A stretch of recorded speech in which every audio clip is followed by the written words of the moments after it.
আমাদের খোকন স্টাইরি চ্যানেলের সকল প্রকার পাঠ গল্প দেখতে আমাদের চ্যানেলটি সাবস্ক্রাইব করে পাশে থাকা বেল আইকনে ক্লিক করে অল নোটিফিকেশন অন করে দিন। কথায় নামাজ হাসে, বলল, শুধু বউ কেনা, আমার তো বাচ্চাকে দোল খাওয়ানোর ইচ্ছে করছে। আমি কিন্তু সিরিয়াস। আর কতদিন এভাবে? এবার বিয়ের জন্য রাজি হয়ে যায় নওয়াজ ভাইয়া। আমিও তো সিরিয়াস। দেখ, তাদের কথার মাঝে উপস্থিত হলেন নীলিমা বেগম। সকল কাজ শেষে বাসায় যাওয়ার জন্য তাড়া দিলেন। কত কাজ বাসায়। ঢাকা থেকে নামিরা বেগম তার পরিবার নিয়ে চলে এসেছেন। নামিরা বেগমের 2 ছেলে মেয়ে, মাহাত ও আফরা। মাহাত পড়াশোনা শেষ করে বাবার ব্যবসা দেখছে। আলফা অনার্স প্রথম বর্ষের ছাত্রী। আসলে নামিরা বেগমের শ্বশুর হচ্ছেন মোখলেসুর রহমানের বন্ধু। সেই সুবাদে নামিরা বেগমের শ্বশুর বাড়ি তার বাবার বাসার একদম কাছে। কিন্তু শ্বশুর শাশুড়ি কেউ জীবিত না থাকায় এখানে থাকা হয় না। স্বামী সন্তান নিয়ে শহরেই থাকেন। তবে শ্বশুর বাড়িতে শুধু তার দেবর নিজ পরিবার নিয়ে থাকেন। যেহেতু সবাই গ্রামে থাকে এবং শহরে যে বিয়ের কাজ সম্পন্ন করা ঝামেলা, তাই ঠিক করা হয় বিয়ের অনুষ্ঠান গ্রামেই হবে। সন্ধ্যাবেলা সকলে মিলে চা খাচ্ছে। বেশ সময় পরে এভাবে সকলে একত্র হয়েছে। আর নানা বাড়িতে সবাই একসাথে হলে মজাই অন্যরকম। চা খাওয়া শেষে সকলে মিলে বিয়ের বিষয়ে আলোচনা করতে শুরু করলো। কে কি করবে, কে কি পড়বে, আর কত কি। কথার মাঝখানে আরফা বলে উঠল, এখন তো মাহাত ভাইয়ের বিয়ের মিষ্টি খাচ্ছি, তবে নওয়াজ ভাইয়ারটা কবে খাবো?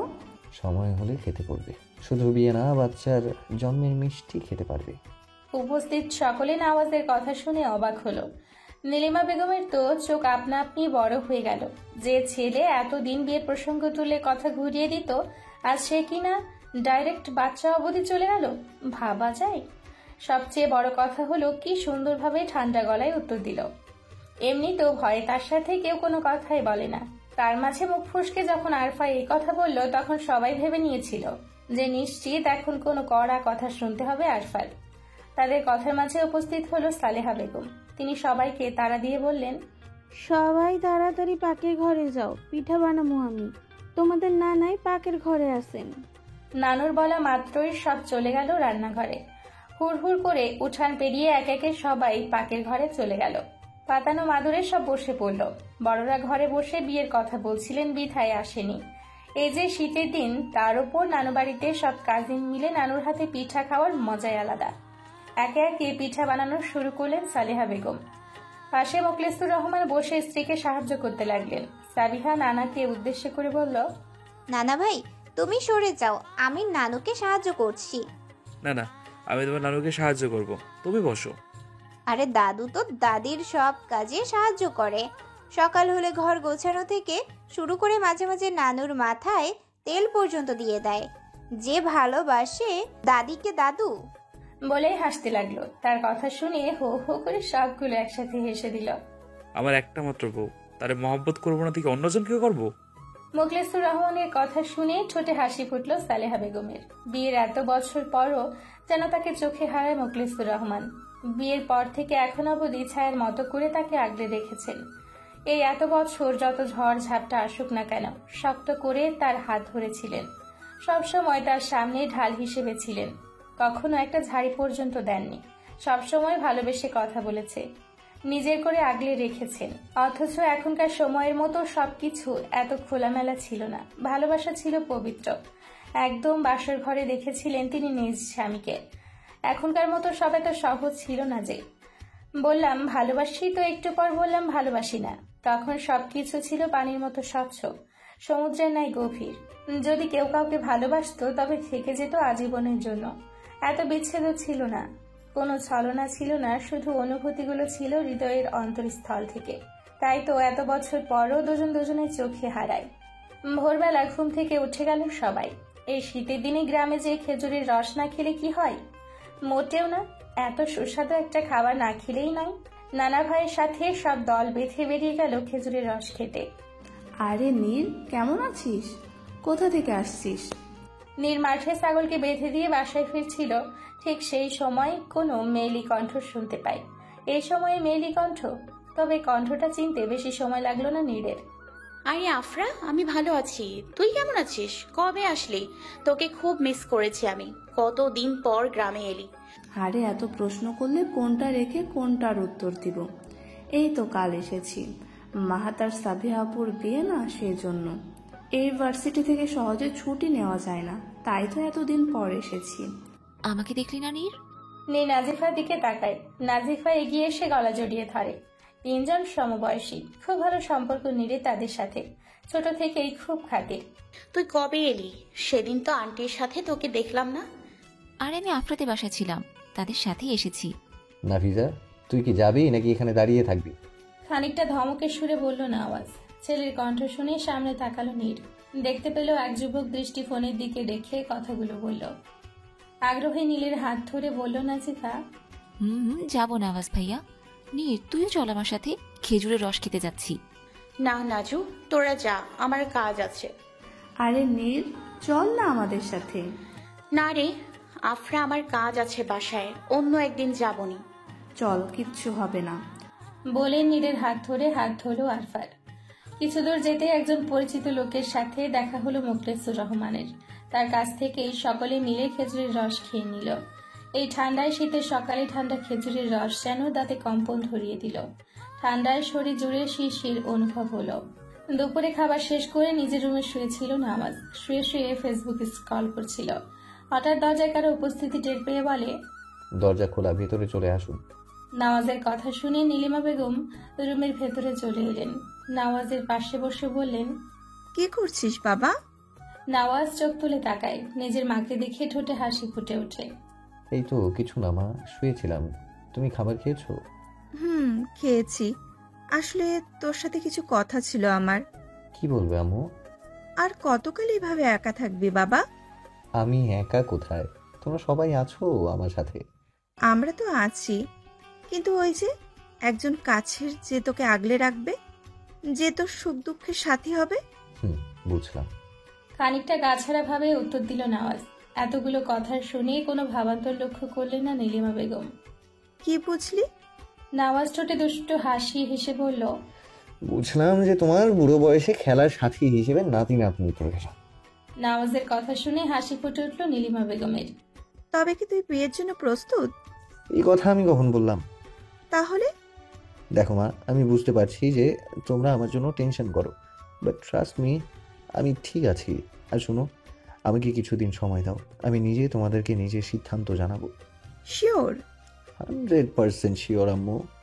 বলেই নওয়াজ মায়ের কোলে মাথা রাখলো। মায়ের কাছে আবদার করলো, মা, আমার মাথায় হাত বুলিয়ে দাও। নীলিমা বেগম ছেলের মাথায় হাত বুলিয়ে দিলেন। কিছুক্ষণ আগের কথা, নওয়াজ তার মায়ের রুমে গিয়েছিল চুল মাসাজ করতে, কিন্তু দরজার সামনে গিয়ে শুনতে পায়, দেখুন আম্মা আমায় কতবার ফোন দিয়েছে। ফোন দিয়ে একটাই কথা, নওয়াজের বিয়ে। দেখুন, ছেলে আমার মাত্র দেশে ফিরেছে, কিছুদিন যাক, তারপর না হয় এইসব কথা তুলবো। কিন্তু না, আম্মা বারবার এক কথা বলেই যাচ্ছে। এবার কিন্তু আমার ছেলের বিষয়ে আমি প্রচুর সিরিয়াস। নীলিমা, মাথা ঠান্ডা করো। মা যখন এত করে বলছেন তবে কথা বলেই দেখো। বিয়ের প্রসঙ্গ তুললেই তো আর বিয়ে হয়ে গেল না। আচ্ছা, তুমি শুধু তোমার ছেলেকে বিয়ের বিষয়ে জিজ্ঞেস করবে, এর বেশি কিছু না। তুমি কি চাও না তোমার ছেলে সংসার করুক? আমি চাই, তবে তাড়াহুড়ো করে না। আমি বললাম তো শুধু বিয়ের প্রসঙ্গ তুলবে, এর বেশি কিছুই না। কথাগুলো শুনে আর রুমে যাওয়া হয়নি নওয়াজের। এভাবে কারো কথা শোনা ঠিক নয়, তবে কি আর করার, না চেয়েও কথাগুলো শুনতে হলো নওয়াজের। তাই মায়ের মন রক্ষা করতে এতগুলো কথা বলল। রাতের বেলা খাওয়া দাওয়া শেষ করে সব বসে আছে। একে তো বিয়ে বাড়ি, বড়রা বসে নানা ধরনের কথা বলছে, ছোটরা বসে নিজেদের মতো কথা বলছে। আচ্ছা, আমরা কি মাহাত ভাইয়ার গেট ধরবো না? আমরা কি জুতা চুরির টাকা পাবো না? নাজিফার কথায় ঋতু, সায়ান, আরফা, সাফা ও সানার কপালে ভাঁজ তুলল। আসলেই তো, তারা গেট ধরবে কিভাবে আর জুতাই বা চুরি করবে কিভাবে? জুতা না হলে চুরি করলো, কিন্তু গেট কিভাবে ধরবে? আরে আমরাই তো কনে পক্ষ, আমরাই জামাই পক্ষ, সব হয়ে যাবে। আর আমাদের মাহাত ভাইয়ের মন রুই মাছের মতো, একদম আমাদের পকেট গরম করে দিবে। তোমরা দেখে নিও, তাই না মাহাত ভাই? সায়ানের কথা শুনে একে একে সকলে মাহাদের মুখের দিকে তাকালো। মাহাদ কোনো টাকা দিবে না, যত সব ওয়েস্ট অফ মানি। মাহাতকে কিছু বলতে না দিয়ে নওয়াজ বলল, নওয়াজ ভাইয়া, বিয়ে তো তুমি করছো না, আর টাকাও তুমি দিবে না, তাহলে কেন এমন করছো? হুম। আমি চাই না আমার ভাইয়ের টাকাগুলো তোরা নষ্ট কর। আর আমার হয়েছে, আর কিচ্ছু বলতে হবে না, বুঝতে পেরেছি। নওয়াজ ভাইয়া তুমি খুব কিপটে। আফরার কথা শুনে সবাই নওয়াজের দিকে তাকালো। নওয়াজ কোনো কিছু না বলে নিজের রুমে চলে গেল। নওয়াজ যেতেই সবাই হেসে দিল। খুব কষ্ট করে এতক্ষণ হাসি আটকে রেখেছিল সবাই। নওয়াজের সামনে আসলে নির্ঘাত বকা খেতে হতো। তাও আফরার কপাল ভালো যে কোনো কঠিন কথা শুনতে হয়নি। বিয়ে বাড়ির এক আমেজ তৈরি হয়েছে, ঘটা করেই বিয়ে হবে। মেহেদি পরানো শুরু হলো। মূলত বাচ্চারা একটু মেহেদি পরবে আর মজা করবে। ডার্ক সবুজ রঙের শাড়ি পরে বসে আছে সাবিহা। বাকিরা যে যার মতো ড্রেস পরে রেডি হয়ে নিয়েছে। মেহেদি পরানোর জন্য ডাকা হয়েছে নীরকে। নীর, আমার নাতনিদের হাতে সুন্দর কইরা মেহেদি পরায়া দিবি। আচ্ছা দাদি। নীর, তোমার দাদির হাতে একটু মেহেদি পরাই দিও, সাথে আমার নাম লিখে দিবা। নীরকে উদ্দেশ্য করে বললেন মুখলিসুর রহমান। সবাই তার কথা শুনে হেসে উঠল। আমি কেমন কথা কইতেছেন নাতি নাতনির সামনে? বলেই সালেহা বেগম লজ্জা মাখা চোখে মুখলিসুর রহমানের দিকে তাকালেন। দেখেছো নানা ভাই, আজও কি সুন্দর নানু লজ্জা পায়। আরে তোমার নানুর লজ্জা মাখা মুখ দেখেই তো আমি প্রেমে পড়েছিলাম। বলেই হাসতে লাগলেন মুখলিসুর রহমান। আপনি এবার চুপ করেন। বলেই সালেহা বেগম রুম থেকে বের হয়ে গেলেন। তার যাওয়া দেখে সবাই একসাথে জোরে হেসে উঠল। মেহেদি পরানো শেষ হলো। সন্ধ্যা থেকে মেহেদি পড়তে পড়তে রাত হয়ে গেল। তাই রাতের বেলা নীরকে যেতে দেয়নি সাবিহা। রাতে খাওয়া শেষ হলে নীর বিদায় নিয়ে বাড়ি থেকে বের হতে গেলে বাধা দেন সালেহা বেগম। নে, তুই একা যাইতে পারবি? তোর দাদা তোর আগাইয়া দিবনি। সালেহা বেগমের প্রশ্নে চুপ হয়ে গেল নীর। এটা ঠিক যে নীরের ভয় লাগছে, আর এত রাতে ভয় লাগা স্বাভাবিক। তবুও সে চায় না যে তার জন্য কারো সমস্যা হোক।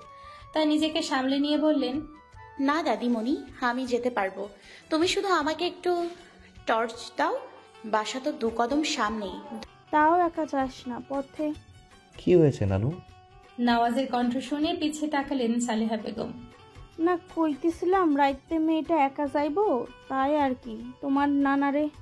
তার কথা শেষ হওয়ার আগেই বলে উঠল, আমি এগিয়ে দিব নানু। তুমি আগাইয়া দিলে তো ভালোই হইল, মাইয়া মানুষ একা যাইবো। আচ্ছা, আসুন আমার সাথে।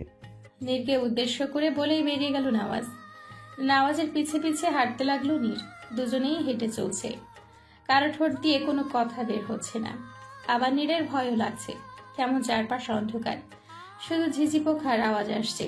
এবার নওয়াজ হাঁটা থামিয়ে দিল, পেছন ঘুরে বলল, আপনি কি ভয় পাচ্ছেন?